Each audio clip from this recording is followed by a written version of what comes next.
Hello humans, Master Nerflex here, bringing you the low quality content you deserve, and today I'm doing part 2. Immediately after I made that video, I noticed, man, there's just so much more to talk about with this deck. So it might actually get the Tellarknight treatment, and sure enough it did. And the reason I wanted to make it, because sure, it's whatever, I could have showed off that one demonstration and it good enough. But immediately, I started seeing videos where people were, like, making a Yu-Gi-Oh! Pro replay of the deck. It was like, people like, look how cool this deck is, and then you look at the hand and it's, like, stacked. It literally might as well have just been Exodia. And I don't think that's how you should ever judge a combo deck. Ever. You should never judge a combo deck like that, because you're basically saying, my deck only works if everything goes right, and that's not how Yu-Gi-Oh! Is played.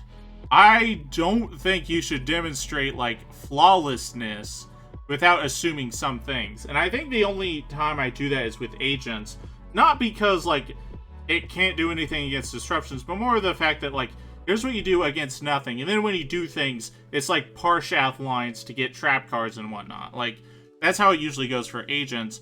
But this, like, there's so much insulation this deck has that you don't need to focus that hard on this idea of, like, oh, everything needs to go this way or that way. There's, like, a lot of room for variation, flexibility, and interactions from and against your opponent. So that's what I want to show off with this video, and for it, I drew a random hand. But before I show this random hand, I'm going to ban Isolde. Isolde is banned. It's at 0. You can't play it anymore. So let's go ahead and start this off. We're going to normal summon Yugioh, and with it, we are going to dump. We can dump actually anything here, and I will go ahead and dump Turpin. We will go ahead and Heritage of the Chalice, and we will search the field spell, because yeah, it's a Noble Arms card. Yeah, this card just casually searches the entire archetype at this point, which is crazy. Now, you can go ahead and pay 1,200, and we will then search, let's see here. Almace, which we will then tag into Durandal, and Durandal will tag into Renaud. But before we focus on that, let's go ahead and special summon Gearfried by banishing an equip. Now, we will special summon Renaud, and we will go ahead and add back the Durandal and equip it to Gearfried. Congratulations! On Summon 3, you are now Nibiru-proof. Yay! And, we are not done. Because remember, Isolde's banned, so what do I do from here? Well, you make Isolde 2, Angelica. Angelica is so cool right here. Because, let me explain this. Your opponent cannot Imperm or Valor this card. Period. Because the moment they target it, it just tags into something else. So those 2 hand traps are complete duds. So, like, the only hand trap that allows you to interact with it is, like, Gamma and Ash, in which Gearfried negates. So it's, like, it's so cool, as an enabler. But we will go ahead and activate Angelica to search another museum. And then we are going to attempt to equip, Turpin to Angelica. It will tag itself out. We will dump a Fire Warrior, which I think because we have this in hand, let's go ahead and dump a different copy. And then we will summon Roland. And then now we can use Ogier to equip, and then the field spell will allow us to go ahead and summon it. Not bad. Not bad at all. And now, let's see here. I think we will go ahead and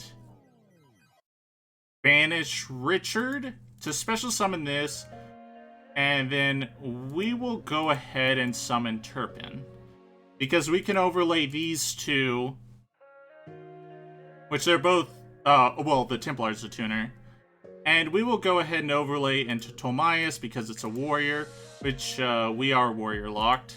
And we will synchro these two into Charles. We will use Roland to equip to Charles. And we will link it away into Charlemagne, which of course will equip this. Now, we still have another Noble Arms to use, so we will go ahead and pay another 1,200, and this time we will go ahead and get back another equip. I think Joyce will work. And now we will use this other effect to go ahead and summon this out, and then we will equip it with Joyce, and we will then link that away into another Charlemagne, which of course will equip that, but Joyce will also trigger to summon this from hand. Then we will equip this. This isn't going to do anything here. I think if I would have changed this out, I would have kept Turpin and this up, and then I could have hard made a Roland, which has a lot of value for something I'll show later. As a matter of fact, yeah, I should have just remembered that. That's more of my bad. But during the end phase, of course, we will go ahead and equip that and equip this from deck, so we can actually make the thing I wanted to do regardless. Because this one is treated as Charles, and because something is equipped, we can pop the Roland, and Roland allows us to get another copy of Gearfried. This will go ahead and attach Adulteros, and we will then detach all three for Pallades. Which, to be fair, we can actually synchro. I forgot about that. We can synchro these two into Baron. I totally forgot I just had a level 1 tuner on board. So, why this setup? I guess that is a really interesting concern.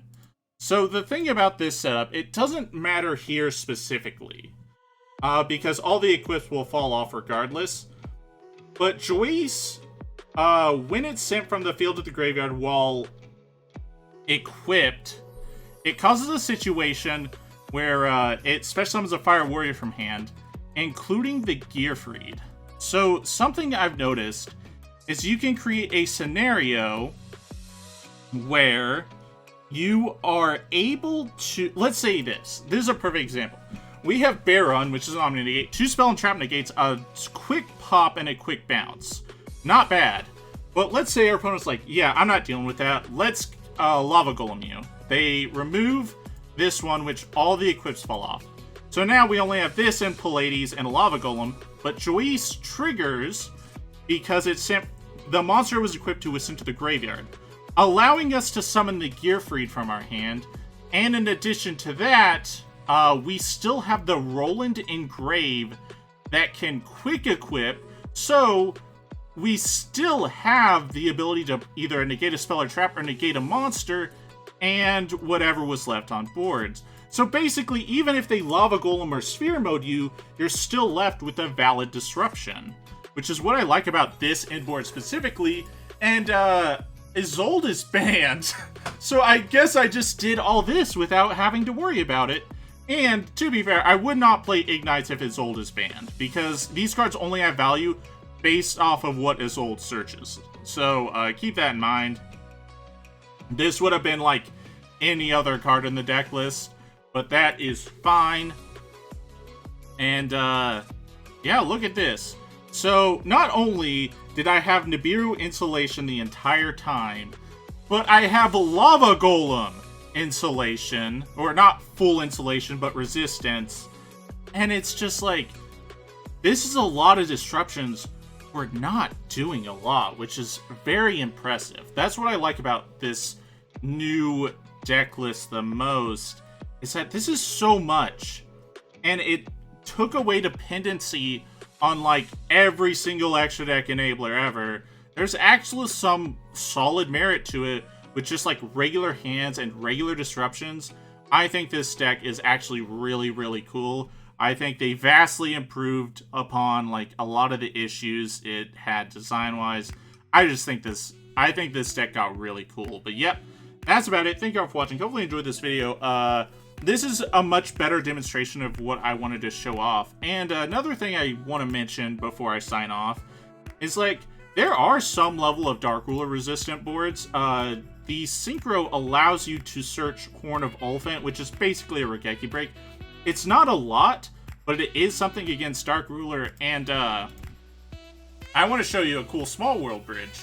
If you take any Fire Warrior in your deck list and reveal Ash Blossom from your deck, you can actually search Morgan the Enchantress of Avalon, which is an Omni-Negate that Dark Ruler doesn't touch. So there's like actual lines and actual plays and actual interactions that can totally play around Dark Ruler, which is like my final say-so. So we basically have a deck list that can play around Dark Ruler, play around Lava Golem, play around Hand Traps, play around Nibiru.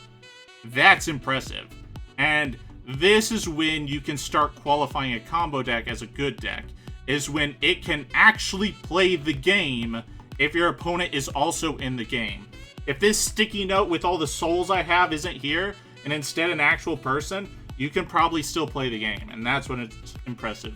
But yep, that's about it. Thank you all for watching, and remember, Master Dinnerflex will take your soul.